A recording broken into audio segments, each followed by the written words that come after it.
Welcome everybody to the Habs Tonight pregame show. Man, that was my first time taking in that intro. Oh my gosh, Nick, ridiculous. You always outdo yourself. So, yeah. Where have we Whew. been, man? This is weird. We just met in person for the first time. Yep. Had a night. It was an intense weekend. Everything still seems surreal. I can't believe most of the team got together and got to spend a few hours. You and I actually got to spend the weekend together since it's a whole other story, but Yeah, well, great weekend overall. yeah, we'll tell the story of my travel accommodations to and from Montreal on a separate video, I think, just for fun, just to tell you guys the story of how I got to and from Montreal and everything in between, because it was an adventure to say the least. But Yeah. first time there in 11 years, and you were going to be darned if I didn't make it. So you were a big part of that. So was your dad. So a big shout out to Dan for helping me that way too, and your whole family. You guys are awesome. Thank you. Our pleasure. So, yeah. I said I'd get you there, and we got you there. That's what matters. Yeah, you guys did. So it was a blast. We'll talk about that in a separate episode, of course. Just the whole experience of it, and just the electricity of the Bell Center on the home opener was next level. It was something else. We're gonna just save it for another episode because we could get into it right now, but we'll focus on today. And hosting the San Jose Sharks and hopefully getting our first W of the season, and that will start entering with two guys into the lineup tonight, namely Mr. Mike Hoffman and, of course, Josh. Am I saying? I almost had his name right. Is it Josh Brooks? Okay, hang on. Adam Brooks. Adam Brooks. Yeah. See, you're thinking of Josh Brook from Laval, so you're close enough. It's Adam Brooks. Thank you, because I'm still catching up on the lack of sleep from the weekend. So. You are. It's okay. We'll forgive you. All right. But, so a lot of pressure on Hoffman right out of the gate here to just bury some goals. I mean, we've only had three games. So what do you expect out of him tonight in his first showing? Well, like you said, you've got Jonathan Drouin, who's got 66% of your goals, and Chris Weidman has the rest. When you think about it that way, it's a little bit sad. But if you look at it in a positive matter, Jonathan Drouin has 66% of your goals. So he matched positive his total, in my book. There you go. Total from last season, as we know. But there you go. We'll touch on him. We'll touch on him a little bit later here. But just to get back to Mike Hoffman, I'm excited to see what he's going to bring on the ice, power play or not. Like, obviously, we're going to use his help on the power play for sure. But hopefully it'll bring a different kind of energy, the experience, maybe some leadership in the locker room as well. Excited to see what he's going to bring. I don't know if it's going to be a lot of pressure for him, though, to think that he's the savior right now. Because it feels like that's what everybody's saying, right? Is Mike Hoffman is the guy who's going to make everything better. If so, well, welcome back, Mike Hoffman. Yeah, I know. It's one of those things, like, he's got the experience, as you said. I think he's just going to come in and do his thing, and he's played it long enough that regardless of how this game goes, I think he's just going to do his thing. And if you want to pull up the lineup, we'll actually see who he's going to be paired with. And I do like that he's going to be with Brendan Gallagher. I already had a sense that would be a pairing on, at least on the forward group, that we would like. And then, of course, Adam Brooks is going to be at center with that line. So stepping in for Jake Evans, who's out of the lineup, a day-to-day injury by the sounds of it here. Yeah. And we'll touch on the fourth line adjustments as well in a moment. But again, I do like this line to see what they can do. Two guys coming in fresh, first games at the Bell Center with a full building again. We're not even used to that, right? So it's surreal to think that we have a full barn. I mean, playoff atmosphere. I just want to talk about it, but it's going to be a separate video. I need to focus. We even got towels, guys. Okay, like, we got towels. Yes, it felt like a playoff game. Playoff game, exactly. So, but no, like you said, playing with Brendan Gallagher, I think the chemistry is really going to be there. That third line is really exciting. I'm excited to see it. He hasn't touched the first two. I don't see the purpose of touching it. Anderson, Dvorak, and Drouin has been a very solid, reliable line. The first line, obviously no points, but at least 10 shots on net for each. So it's not for the lack of trying. It's going to block at some point. One of them's going to get going, and it's just going to go flowing from there. Josh Anderson said it today that Cole Caulfield's a very talented individual with a 6-shot. Sorry for the dog barking outside. Say hi to them. Oh, it's my neighbor's dog. It's not even mine, but I will say hi to the friends you made this weekend. Yes. To what was I saying? Ah, Just about Anderson on Caulfield. yes, Anderson said that he's going to get himself going and it's just going to unblock from there. He's going to be scoring one after another. So, killer shot. We know it. We've seen it in the playoffs, and hopefully on the power play is where he'll get started tonight.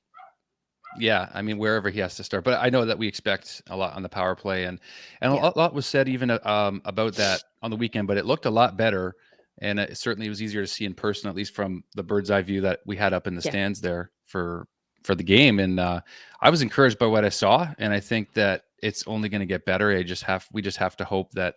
And the first line has a lot of pressure on them right now, as we know. Yeah. So I want to see them get some results before we're ready just to try and break them apart. Yeah. A lot of talent there. So a lot of talent on the first line. And, Yeah. I'm still not sold on, Cole being in that first line. I do think it's a lot of pressure on him. But I mean, if anyone can step up to it, it's him and that line. Suzuki and Toffoli Yeah. are both guys that are ready to rip it. So He's surrounded by tons of talent. So it's just a matter of time, right? Like you said. As for the amount of pressure, maybe it is, maybe it's not. But like, do you want to really bump him down? If you do, you can't bump him down to the second line. You don't want to move that second line. You don't want to break that chemistry. So you'd bump it down to the third line. You're just getting into a Montreal media madness if you move Cole Caulfield, let's be honest.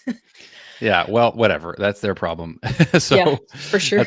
that's the way I see it. Because I mean, if worst case scenario, if you bump Galley up, and then you bump Cole down, for example, I mean, let's let these guys decide. I mean, we'll kind of let's We're focus on San speculating. Jose and get our first W under us before we move forward with that. But Yeah. I am curious to see Adam Brooks too. And I mean, a lot Yes. of people are curious about his offensive upside because we haven't seen that much of it.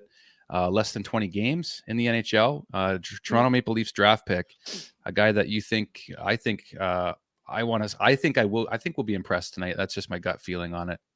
I think he's going to come out swinging.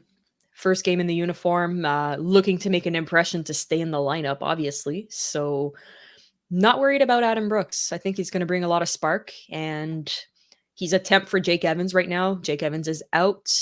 He was out for maintenance during practice, and then speculation was that he was not playing. We don't know if it's a small injury or not, but they confirm it wasn't a concussion. So at least we can say that Jakey is fine uh, above the neck, at Yes. least. So that's reassuring to hear. We don't want to hear another concussion from Jake Evans. It's not what the kid needs right now, but I don't know. Let's see what happens. The power play is going to be important. We're 0-11.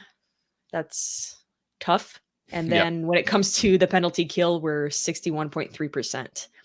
Tough to watch when you're coming from a season last year where it was so successful. So maybe some minor adjustments to make. Maybe not. Maybe it'll just start flowing. It's just game 3, guys. I know there's a lot of games. It's disappointing when we lose, but Habsitivity, it's 3 games in. There's 79 more to go. Andre Markov reference. Had to do it. I got to do it. I got to do it for my boy. So, yeah. And you know what? Also, we got to touch on Matthew Perreault coming out of the lineup. Yes. So Cedric Paquette taking that fourth line center role, which I thought he was one of the best Montreal Canadiens in that game the other night on the penalty kill, especially.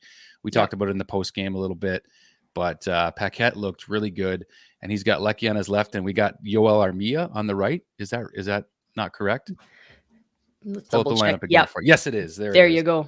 So yeah, I mean, like the fourth line could get a little steadier too. Like I think there's more balance. We got more balance tonight. Yeah, and we've been trying to achieve that. Exactly. I think I said it during the post game and when we were talking over the weekend too, that it's absolutely nothing against Mathieu Perreault. He was one of the players who was the most excited to come on the ice when he was introduced on Saturday. And it might take a few games like it has been for former players to get settled into the system that Montreal has and with new teammates. But I personally wasn't impressed with what I've been seeing from him for the past couple games. Again, he could flourish into an amazing fourth liner. Who knows? But I'm excited to have Paquette with some stability on both sides, and that fourth line is finally looking a little bit more stable. Obviously, we're missing Corey Perry this year. I think that's one of the spark plugs and something we're just missing in front of the net, right? But this line has the potential of being the same thing. So let's see what happens with those fourth lines today. And if you want to touch quickly on the defensive pairings, nothing's really Yep. changed, I guess. Looks the same as Saturday. So Romanov had a good game against the Rangers. Now, I didn't think the Rangers had a great game, to be No. honest with you. I didn't think that they were as on it as we were. The Habs were playing with all the fire in their belly that they possibly could from the home opener. But Romy and Petrie, interesting pairing. I think some people want to see Romy and Savard together. Sherratt and Yeah. Savard together has been maybe not reached its potential yet, but I think there's more to be desired there. And then Kulak and Weidman. So Jake Allen likely getting the start, which is I He is. presume, yes, he is. Thank you. Yeah. So, but you know what? The defense pairings are going to have a shakeup for a good while here until Edmondson does get back. Yeah. So I think we got to give these guys a chance to develop some chemistry. And again, the thing about this season, at least for me, I'm deciding right now, I want to be patient because we were spoiled with the Stanley Cup run just Exactly. before this season, and it's still like it happened so quickly, right? So it was hard to. We were working, covering everything, Yeah. on the show, if you will. So it happened so quick, and now the expectations, where are they? But I think I want to be patient this year with these guys and try to enjoy a full season. Like we got the full barn Exactly. back. Let's focus on what we do have and not what we don't. And Habsitivity Well said. 101. But I mean, we're going to be honest when there's things that we think need No, of improvement or that we course. don't like, but we're going Of to try to course. be respectful when we do, whether we get And flack for it find or not, whatever. and find something positive about it. The game against Buffalo was a heartbreaker because you're expecting against the lineup of Buffalo, you're like, it's a sure win. Come on, boys. It's a sure win. And you get smashed in the face 5-1 so early in the season. I think that was the downfall, even though it was only game 2, the downfall for a lot of fans. But if you take a look at a positive matter, Dom Duchamp came back on Saturday, switched his lineup defensive wise, and that was a huge improvement right away. So Yep. let's hope tonight you improve your third and fourth line. You keep the same defense. You've got Allen, who's been absolutely solid in nets. There's no excuses not to have a winning combination here. So let's hope we just don't hit another stud of a goaltender like we've been having and get a few shots in, build some confidence, and go from there, right? Yeah, that's right. I mean, San Jose is a team that, I think they've looked okay based on what I've seen just from some highlights. It got Brent Burns up in the corner here. So Burnsy. respecting our San Jose Sharks fan base here. Yeah. But yeah, so we're looking forward to it. I know I'm looking forward to seeing, Brooks and Hoffman, and just I like the balance of this lineup tonight. I really hope it produces the way we know that they can. So with that in mind, reversing the curse also with the retros on today, we decided to go with it. We could have mentioned that sir. earlier, but yeah. Habs tonight will single-handedly reverse this curse. And I'm going to go back to hot takes from last year. So on Twitter, I wrote, Cole Caulfield scoring tonight. Montreal is winning tonight. I'm wearing this jersey all day, and we're going to reverse the curse. I don't know if you want to go with the final score, but I'm saying 4-3 Montreal overtime. Overtime. Ooh. Yes, I'll sir. take 3-2. I'll take 3-2. And I like your pick with Cole. Hoffman, man, I want to say like the man of the hour. No pressure. Yeah. Hoffman, I really thought Cedric Paquette deserved a goal. Yeah, he deserved one last week. Yeah. My goodness, the way he played on Saturday. I know he's a fourth line guy, but with Armia and Lecky on his side, I think that he could just get a lucky bounce or something. I'd like to see a goal from him. So I'll take Hoffman and Paquette tonight. And then, of course, I don't know, Peachy's probably going to score something. Who knows? I don't know. But I'm going to take them. That sounds good with me. Write down your predictions in the comments because we want to hear them. Yes. Before we log off, don't forget to subscribe to the channel on Habs Tonight on YouTube. We've always got some new content coming out. Deeks and I will be doing a quick video on his amazing race of an adventure to Montreal this weekend. You don't want to miss it. It's absolutely hilarious, but kind of sad, but funny. Anyways, you'll have a roller coaster of emotions just like he did this weekend. Get your Habs Tonight gear at habstonight.net. We're going to have some new t-shirts coming out. Tons of new stuff actually coming out. Follow us on social media. And I think that's about it for today. Yeah, back to the pre-recorded pre-games. We had a lot of fun with these last year. So yeah, happy to jump back on and do it with you. And we're excited for tonight. And follow us on Twitter individually. You see my handle down there, and Nix is basically the same at A Lemire Designs. Is that right? Correct. Yeah, so follow us too, chat with us, follow along with us for the season.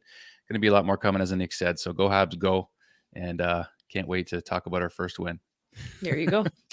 Enjoy the game, guys, and cheers.